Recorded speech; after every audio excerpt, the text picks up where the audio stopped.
So I recently went to the museum downtown and they had this exhibit called Art in Bloom where the artist would choose one painting in the room and then do it in a floral design, represent it through flowers. And so I was inspired. Let's try that. This may be my most ambitious one yet, but I really thought it would be fun to try Van Gogh's Starry Night. I know, ambitious, but I also want it to last. I hate to do all this work for just a bouquet that will last about a week, and so I'm at the garden center now and I'm going to look and see if they have anything that I could maybe plant for this. And so anyway, here we go. Let's try that.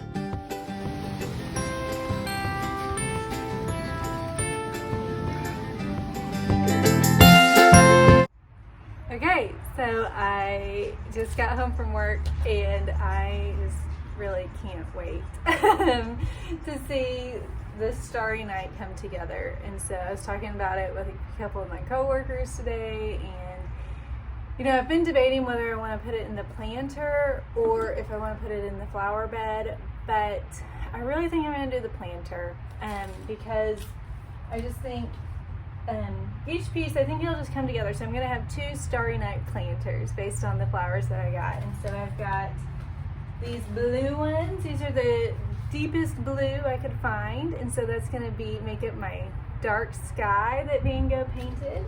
And then we see throughout this, you know, the stars.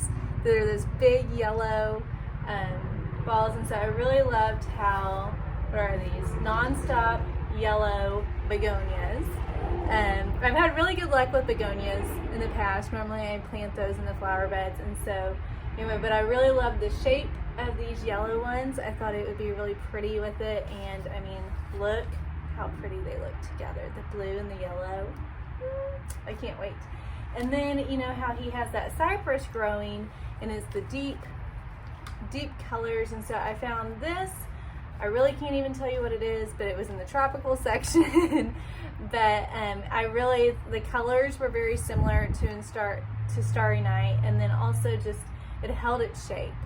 And so I thought that would be a really nice touch to add. And then if you'll remember in the painting, we have the blue Starry Night, and then we have this like swirl that's very dainty and delicate of white kind of coming through. And so then I saw these euphorbia, is what they're called. But I just liked how nice and delicate they were and how the movement that they created, and it reminded me of the painting. And so we're going to add those in, and then we see a little bit down in the corner, we see the hills kind of cascade down, and it's this bright pop of green. And so sweet potato vine, love it. I especially love it coming from the edge of a planter. By the end of summer, it's nice and full and beautiful. The only thing is the bunnies might teeth this, so I have to keep them away, but I think it's gonna be really beautiful. I'm so excited. As you can tell, I didn't even change clothes after work. I'm just ready to get these flowers in the planters. And so you know, I don't know if anyone walking by would be able to tell that it's Van Gogh, but I will know, and I want to even put like a little sign. So it's like a little art walk, walking up to the front porch. So anyway, Van Gogh Art in Bloom. Let's try that.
I really like it. I think it turned out really beautiful. It was so easy. It was just so fun to pick out the flowers. Like, I was gonna put flowers in this anyway, and normally I do geraniums, but I really love being inspired from a painting and then bringing that to life in a flower pot on the porch, and I get to enjoy the starry nights of summer right here every day. And so I love it. I think the colors are just beautiful, and the begonias with the blue, the sweet potato vine's just going to drape beautifully across. I really like how this daintily went across. It's just delicate, but it adds just that little bit of movement that we see in his painting. And then I think as this grows, it's just going to come up shooting straight up, and it's going to be really beautiful. And so easy, so simple, and just kind of gives you something fun to do as you're picking out flowers to put in your flower pots. So, Starry Night planter. Love it. So anyway, if you are inspired and decide to do something fun with your planters this summer, let me know. Send me a comment. I would love to see what you're doing, and if there's another painting you think I should try, I have more planters I need to do. So and I also have flower beds I need to take care of. So if you have any ideas for that, send me a comment, send me a message. I'd love to see what you're doing, and maybe you'll see it next time on Let's Try That.